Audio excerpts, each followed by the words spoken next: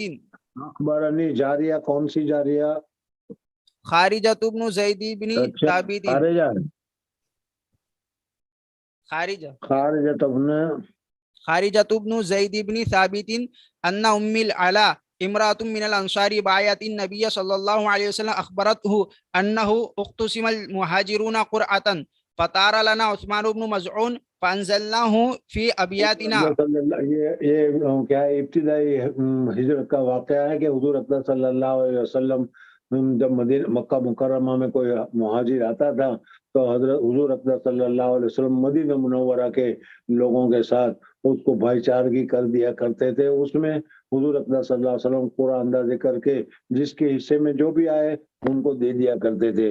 حضرت عثمان ابن مظعون یہ حضور اکرم صلی اللہ علیہ وسلم کے صحابہ میں سے بڑے اونچے درجے کے صحابہ ہیں. غالباً حضور اکرم صلی اللہ علیہ وسلم کے دودھ شریک بھائی بھی ہیں. بہرحال یہ جب آئے تو ان کو کیا ہے قرآن اندازی کی گئی اور قرآن اندازی کرنے کے بعد ان کا نام ان لوگوں کے پاس آیا، عثمان ابن مظعون. فأنزلناه في أبياتنا فوجع وجعه الذي بھائی بنا دیا، اس وجہ سے ہم ان کو اپنے گھر لے گئے اور ہم نے ان کو اپنے گھر میں رکھنا شروع کیا. فوجع وجعه الذي توفي فيه. ان کو کوئی تکلیف ہو گئی، کوئی بیماری ہو گئی اور اس بیماری کی وجہ سے ان کا انتقال ہو گیا. جی. فلما توفي وغسل وكفن في أثوابه دخل رسول الله صلی اللہ ظاہر علیہ بات وسلم. ہے کہ میت کے بعد اس کو غسل کفن وغیرہ کرنے کے بعد اس کو کیا ہے تیار کیا گیا. حضور اکرم صلی اللہ علیہ وسلم ان کے گھر پر تشریف لائے. جی. فقلت رحمت اللہ علیک ابا السائب فشہادتی علیک لقد. یہ عورت جو ہے وہ یہ حضور صلی اللہ علیہ وسلم کے سامنے کہتی ہے کہ آپ بہت ہی متقی، پرہیزگار اور بہت ہی اونچے درجے کے صحابی تھے. جنت آپ ہی کے لیے تو جنت ہے، آپ تو جنتی ہو گئے. یعنی حتمی اور یقینی طور پر ان کو کہہ دیا جنتی. تو حضور اکرم صلی اللہ علیہ وسلم نے اصلاح فرمائی اور یہ کہا کہ کسی کے متعلق حتمی طور پر، یقینی طور پر یہ ہمیں فیصلہ نہیں کرنا چاہیے کہ یہ جنتی ہے، یہ جہنمی ہے. اللہ تبارک و تعالیٰ کے اوپر چھوڑ دینا چاہیے. جی. یا ابا صاحب ابا السائب فشہادتی علیک لقد اکرمک اللہ. فقال ہمیں اللہ کی ذات سے امید ہے کہ آپ سے اللہ تبارک و تعالیٰ نے بہت ہی اعزاز اور اکرام کیا ہوگا، جنت میں جگہ دے دی ہوگی، آپ تو جنت میں آرام کر رہے ہوں گے. جنت حتمی اور یقینی طور پر دو چیزیں الگ الگ ہے. ایک تو کثرت گمان کی وجہ سے اور دوسرا 100% یا کیا ہے ڈیفینیٹ کا جو ہے. اس کے لیے حضور صلی اللہ علیہ وسلم منع کر رہے ہیں کہ ہمیں کسی کے متعلق ڈیفینیٹلی حکم نہیں لگانا چاہیے. جی. فقال النبی صلی اللہ علیہ وسلم وما یدریک ان اللہ اکرمہ. فقلت بأبی انت یا رسول اللہ. یعنی حضور صلی اللہ علیہ وسلم نے ان سے پوچھا کہ جو تم یہ کہہ رہے ہو کہ تم تو جنتی ہو گئے، جنتی میں ہو، یہ تم کس دلیل کی وجہ سے کہہ رہے ہو، کس وجہ سے کہہ رہے ہو، تو اس کا ثبوت اور اس کا دلیل کیا ہے؟ تو انہوں نے کہا کہ ثبوت تو نہیں ہے لیکن یہ اتنا نیک تھا کہ یہی جنت میں ہوگا، یہ ہم کہہ رہے ہیں. تو حضور صلی اللہ علیہ وسلم نے فرمایا بے ابی انت یا رسول اللہ، فمن یکرمہ اللہ. اگر یہ جنت میں نہ ہو تو پھر کس کو اللہ تبارک و تعالیٰ جنت میں اکرام اور اعزاز کے ساتھ داخل کریں گے؟ ایسے نیک آدمی کے لیے تو جنت ہے ہی، اس لیے ہم کہہ رہے ہیں. تو حضور اکرم صلی اللہ علیہ وسلم نے فرمایا کہ کسی کے لیے ڈیفینیٹلی حکم مت لگاؤ، یہ کام اللہ کے کرنے کا ہے، تمہارا نہیں. تم تو کہہ دو کہ ہمیں اللہ کی ذات سے امید ہے کہ اللہ نے اس کو جنت دی ہوگی، یہ کہہ سکتے ہو، لیکن وہ تو جنتی ہی ہے یہ کہنا صحیح نہیں ہے. جی. فقال اما ہوا فقد جاءہ الیقین. ہاں، بہرحال ان کے متعلق بھی میرا بھی یقین یہ ہے، ہم بھی یہی خیال کرتے ہیں کہ اتنا نیک آدمی تو ضرور جنت میں جائے گا یا جنت میں گیا ہوگا، لیکن ہمیں ڈیفینیٹلی حکم لگانے کا اختیار نہیں ہے. جی. واللہ انی لا ارجو لہ الخیر.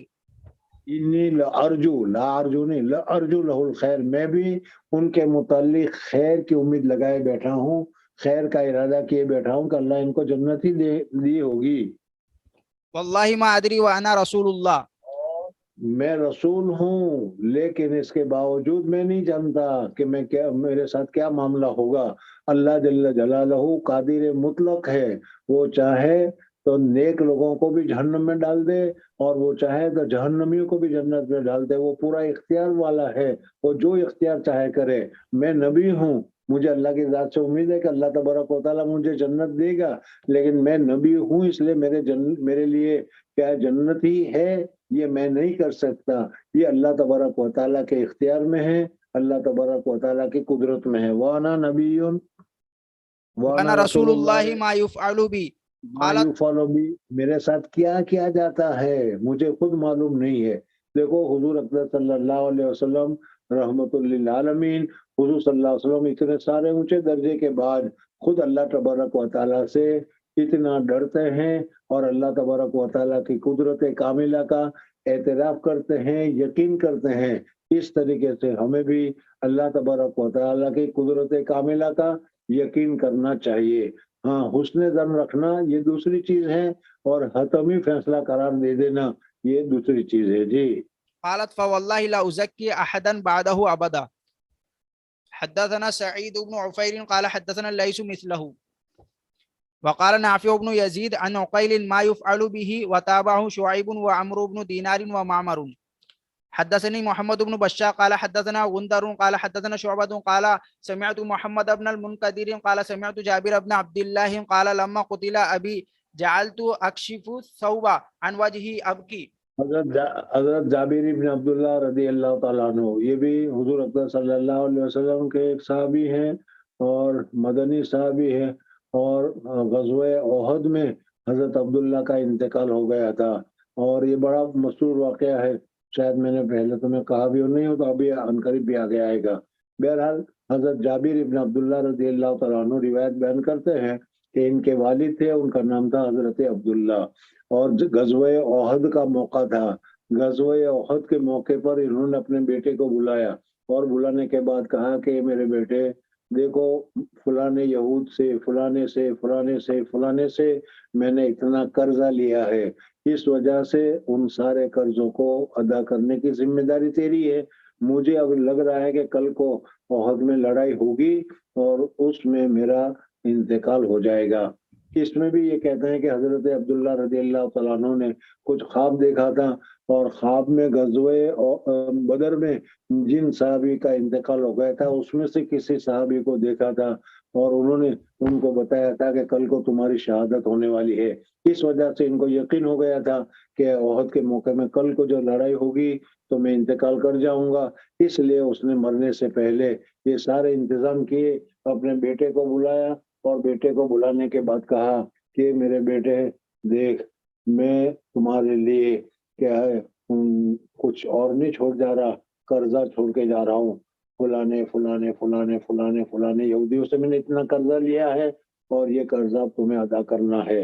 اور دوسری بات یہ ہے کہ تمہاری یہ بہنیں ہیں، تقریباً 7 بہنیں تھیں ان کی، اور سب کے متعلق حضرت عبداللہ کو بتایا گیا، حضرت جابر کو بتایا گیا حضرت عبداللہ نے کہ دیکھو یہ تمہاری بہنیں ہیں، اس بہنیں کی نگہداشت کرنا اور ان کو تمام انتظام کرنا وغیرہ سارا تمہارے اوپر ہے، تمہیں کرنا ہوگا. مجھے امید ہے کہ کل کو میرا انتقال ہو جائے گا. بہرحال احد کے موقع پر ان کا انتقال ہو گیا اور ان کے چہرے کو بھی جیسے اس وقت میں حضرت امیر حمزہ رضی اللہ تعالیٰ عنہ کے چہرے کے ناک کان کاٹے گئے تھے، اس طریقے سے ان کے چہرے کے بھی کافروں نے ایسا کیا تھا. اس وجہ سے حضور اکرم صلی اللہ علیہ وسلم نے ان کے چہرے انور کو کپڑے سے ڈھانپ رکھا تھا. ایسے وقت میں ایسے چہرے کو کھولا جائے، دیکھا جائے تو ان لوگوں کو بہت زیادہ اذیت اور تکلیف ہوتی ہے. اس وجہ سے بہرحال چلو پڑھ لو اس میں. وینہونی والنبی صلی اللہ علیہ وسلم قال عبداللہ قال سمیت جابر بن عبداللہ رضی اللہ تعالیٰ عنہ قال لما قتل ابی جعلت اکشف جب الثوب قتل کیے گئے میرے ابا جان، جو جعلت اکشف الثوب عن وجہی، میں ان کے چہرے مبارک سے کپڑے کو ہٹا کر ان کے چہرے کو دیکھنا چاہ رہا تھا. دوسرے صحابی مجھے منع کر رہے تھے کہ مت کھولو. جی ابکی وینہونی والنبی صلی اللہ علیہ وسلم لا ینہانی. دوسرے صحابہ تو مجھے کہہ رہے تھے کہ مت کھولو مت کھولو، منع کر رہے تھے، لیکن حضور صلی اللہ علیہ وسلم نے چہرے انور کو کھولنے سے منع نہیں کیا، اس وجہ سے میں نے چہرے کو کھولا. فجعلت عمتی فاطمہ تبکی.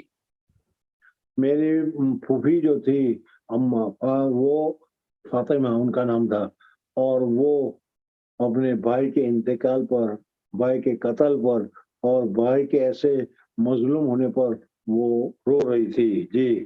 فقال النبی صلی اللہ علیہ وسلم تبکین او لا تبکین. کہتا تم رو یا مت رو. فما زالت فرشتے ان کے اوپر پر کے ذریعے سے چھاؤ کر رہے تھے، تم نے رونا شروع کیا، وہ فرشتے نے چھاؤ کرنا چھوڑ دیا، وہ چلے گئے. اس وجہ سے کیا ہے، صبر کرنا چاہیے. جی. فما زالت الملائکة تذلہ بأجنحتها حتى رفعتموه. وتابعه ابن جریج قال اخبرني محمد بن المنقدر سمع جابرا رضی اللہ تعالی عنہ. باب الرجل ينعى الى اهل المیت.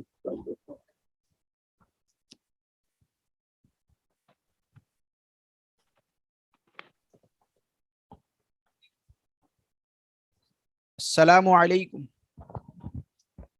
وعلیکم السلام ورحمۃ اللہ وبرکاتہ. خاص دعا میں یار. بہت اچھا. آپ لوگ بھی دعا کرنا ہے. دو چار صفحے، دو چار صفحے پڑھ رہے ہو، ختم کب ہوگا؟ انشاءاللہ. حضرت کب تشریف لا رہے ہیں؟ ٹکٹ بھیج دو، کبھی کل آ رہا ہوں. انشاءاللہ. اچھا.